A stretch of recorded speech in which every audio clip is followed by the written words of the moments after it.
Welcome back to Try Before We Die, the whiskey review show where we don't know what we're drinking, but we'll tell you what we're thinking. Did you not get the memo to dress up? I was going to say, did you just come from a wedding? Did you just come from the... Beach? Okay, that's not what I was going to say. No. Did you just come from the beach? No. Okay. All right, very good. So Mal and I are under or overdressed. And unscripted, unplanned, honest thoughts, unprepared reviews of one of the bottles of Single Malt Scotch Whisky in this bar, of which there are hundreds. And it's being generated by Randy, our random number generator. I do love the button on this now. It is very smooth. It's just ridiculous. Yeah, it is just a nice upgrade. Ooh. All right, so 328 is going to put us in the snooker room, and it will either be the bottom of shelf 1 or the top of shelf 2. We'll see everybody around the corner for 328. I do not have a guess. Good. I'll give you one, though. Old Pulteney. Really? 328. I hope I said bottom of the first, top of the second. Either way, that's what I should have said. Not an Old Pulteney, but bottle 328 is a Glen Moray. And what we have here is the 10-year-old Chardonnay Cask matured, coming in at 43%. So Glen Moray is Speyside, well known for their wine finishes. Kind of looking forward to trying this Chardonnay. We've done the port, we've done the sherry here, we've done a 25 off camera, and as you can see, we have quite a collection of the Glen Morays up there. So excited to try this Speyside with Malcolm. He'll like the idea that it's a Speyside. We'll see everybody back at the bar.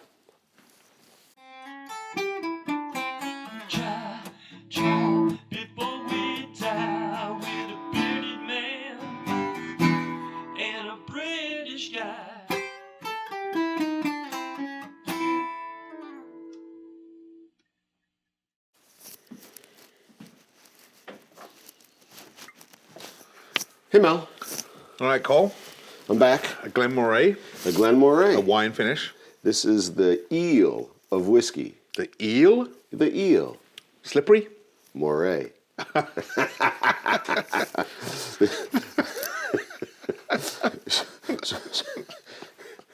Unplanned, unscripted. So we have the 10-year-old Chardonnay cask matured. So what's the difference between cask matured and cask finished? Cask matured means it sat in the cask the entire time. The entire time. So we have 10-year spirit entirely aged in a Chardonnay cask. So let's get that opened. Let's see, where is the opening? Right here. And, Excuse me. So I noted at the bottle pull now, Glen Moray, well known for their wine finishes, sort of a leader in the not sherry caskings historically, Okay. but these other wines. So we've done a port, we've done the sherry, and there are, I actually just picked up a Glen Moray rye cask as well. As in rye whiskey? Yes. Excuse me. Come on, this has been around for a while. We got it. Oh, it's a little baritone, nice low note there. So I said, thank God you opened me. Right, I was thinking about failing. All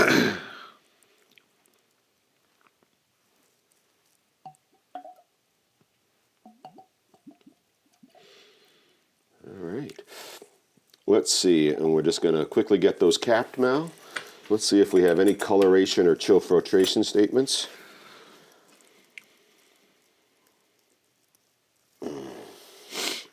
I would love to think this is a natural Chardonnay color. We have no evidence on the bottle. Chardonnay being a red wine. We'll yeah.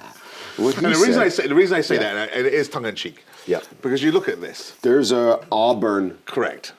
quality to this whiskey, but it spent all this time in a Chardonnay oak cask, right? So is there something charred in there? Is there something contributing to this? Because Chardonnay, of course, is a white wine, right? And so you would think a very lightly colored whiskey.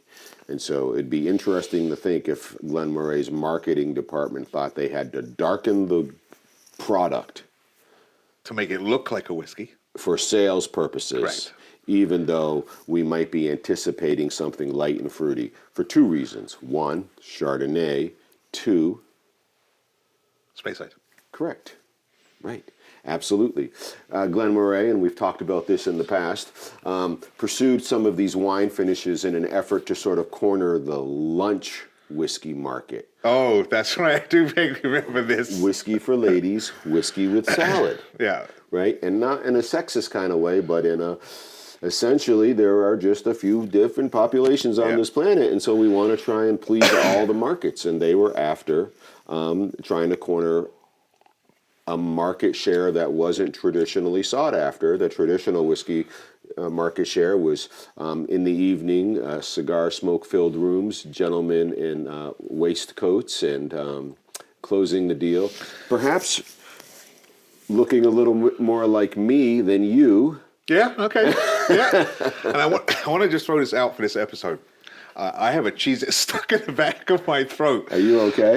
So because I'm coughing, it's because of that. It's not because of anything else. You should drink some water. I'm trying to drink it down, Those but it things are won't get out. dangerous. They are dangerous. We understand they're dangerous in the back of the throat. I have heard they are very dangerous in the eye. Lose an eye that way. You can lose an eye that way. Take that mask off. You look silly. Hopefully somebody out there gets that. All right. The Glen Moray, the 10-year-old. I'm appreciating that we're coming in at 43, right? Yes. So that it's not just let's have as much product as possible.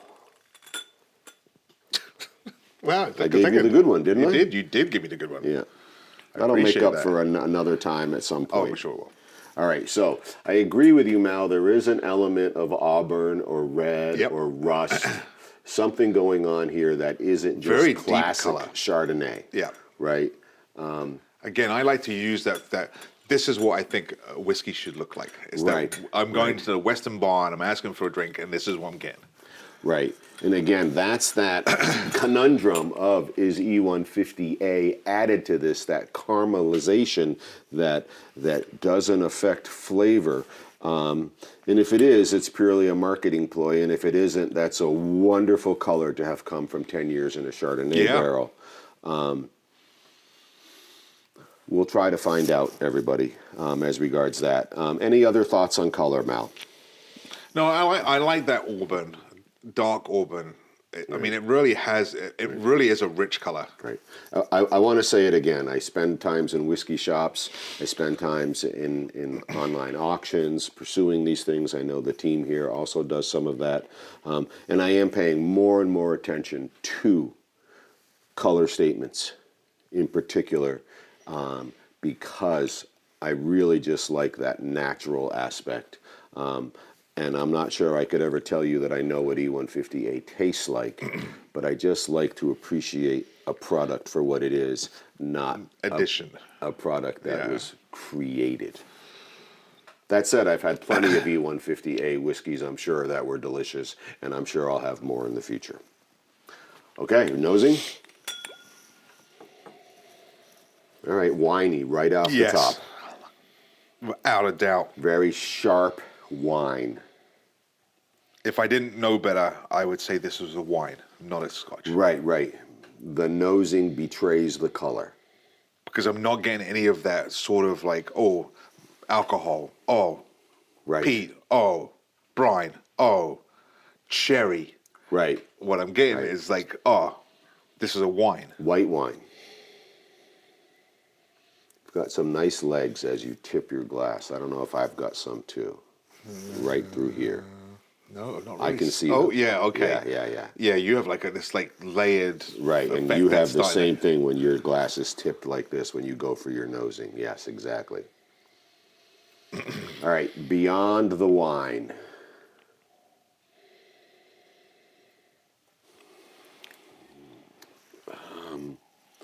You know, I guess it would be easy to say some sort of a grape.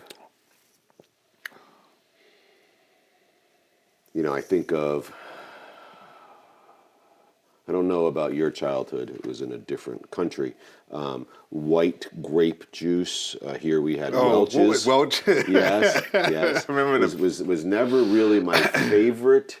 I grew up in everything needed to be considered financially circumstance, and frozen concentrate Welch's from the freezer and then mix with 3 cans of water. Go for 2.5 if you want to enhance the flavor a little bit. I'm going for something floral. I'm going something like heather. All right, so there's your Speyside influence. Yep. Yep. I definitely hear your white grape. Mm-hmm. I definitely hear that. But there's a floral aspect to this. Right, I think that white grape is really attached to the Chardonnay casking, but at the end of the day, before it hit that Chardonnay cask, this is a Speyside spirit. And again, Speyside, very pleasant. Yeah, very light. You know, it really isn't going to hurt you. That lunchtime with a salad whiskey is going to be more about that light whiskey.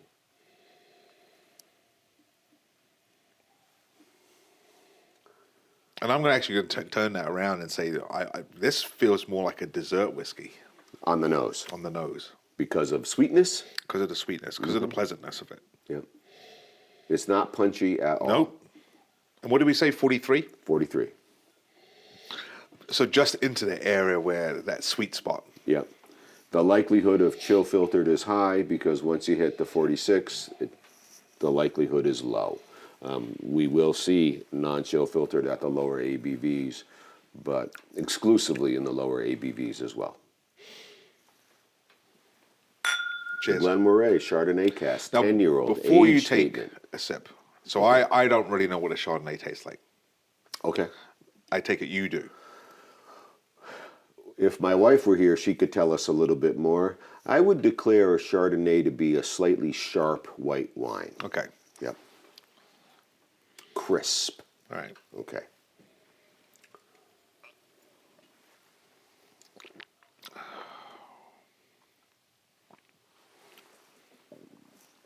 So there is something crisp about this. Appley crisp. Not the cereal, Yeah.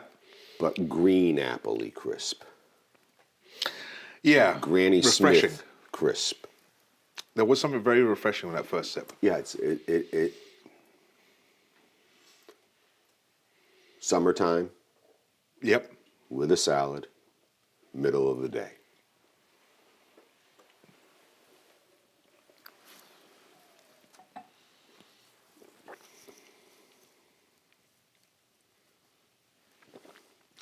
Here's the experience on a graph. It doesn't return to its starting point, but it has a drop-off of intensity. It builds, it reduces, and it lingers. It's still lingering right here in my Adam's apple. Okay, I'm completely disagree with you. All right, what do you got? I have nothing in here. Nothing. Zero. Zero, no linger. No It's linger. gone. It's gone. It all happened in the top of my mouth. Mm-hmm. And I'm going to say that I had more of a explosion, ease, and then a little high spot at the end and then nothing. Oh, interesting. Like I have nothing in my throat. And I'm still fighting to cheese it. Mal fought the cheese it, and cheese it won. So I still got it. I just did it again. It's lingering. It's like the volume was slowly being turned down, but where I recognize that I've just had some whiskey is in my throat.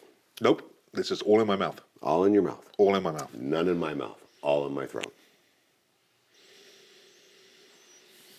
That's odd. Interesting. But that's what... Yep. But crisp? Very much so. Yep. Green apple or something? I would have to say green apple. I can't argue against that. Yep. There's something definitely there that gives me this feeling I'm eating a fruit. Yep. Yep. Clean? Very much so. Middle of the day? Easily. Sweet? Ish. Yeah. Not overly. White wine. A Chardonnay. You gonna fall asleep? What? What whiskey was it where we referenced, or maybe I referenced, the Bartles and James? Oh God, I know. There's something here that's not necessarily Bartles and James, but it's wine plus, right? There's something wine plus here.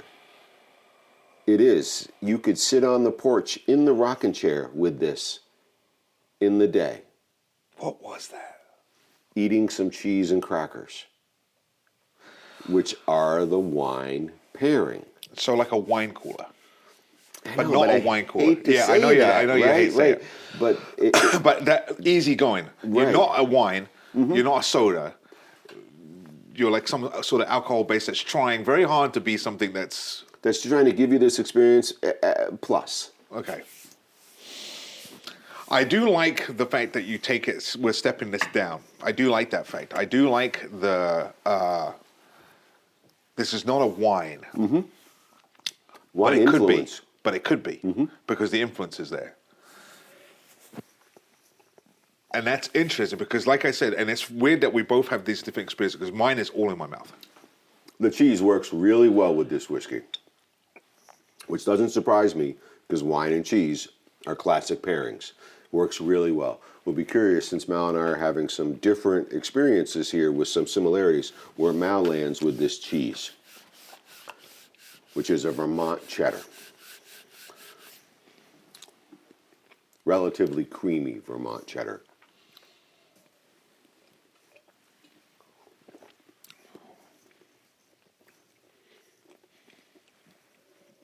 Okay. Still, it's all in my mouth. I got nothing in my throat. However, How's the pairing? the spike of sweet that I now have is increased. Yep. But the pairing, this is a wine and cheese drink. If we had a romaine lettuce, maybe even some Caesar dressing, like it just would work with some Parmesan. And I'm not a huge cheese with a salad. I like my vegetables. I'm going to pour something sweet on top, French. Right, right. But if you had like a salad that had cheese with it, this is all about that. Yeah. This is all about that pairing. Yeah, yeah. So this would be like sort of the blue plate special, right? An early dinner, and we could drink this because the afternoon is still there and the evening is coming. And wouldn't feel guilty about it. Wouldn't feel guilty about it, right? Yeah. So the Glen Moray, the 10-year-old Chardonnay cask matured. 10 years in a Chardonnay cask. We have a few things to look into for TBWD facts, but ultimately Malcolm and I are agreeing strong wine influence, good pairing with a cheese just like a wine. It's a wine plus. Yep. And it's a whiskey for the middle of the day. And a good drink. Yeah, there's nothing wrong with this. Well, let's see what the crew has for us here following this experience. I'm going to say it, but this is about you. Oh my gosh, why is it about me? Here we go. Friends may come and friends may go, but whiskey comes to soothe the blow. Cheers. Good times and bad times. The thing that I really like about Glen Moray is the lightness of their spirit. And I got to look into their stills and try to understand what kind of spirit they're really generating. Is it related to the bottle shape or not? But all the Glen Morays that we've had have been relatively light, classic Speyside, allowing the influence of the cask attached to be dominant. This is no exception. And I like that. Speyside. This is what I think a Speyside is. Plus Chardonnay. Plus Chardonnay.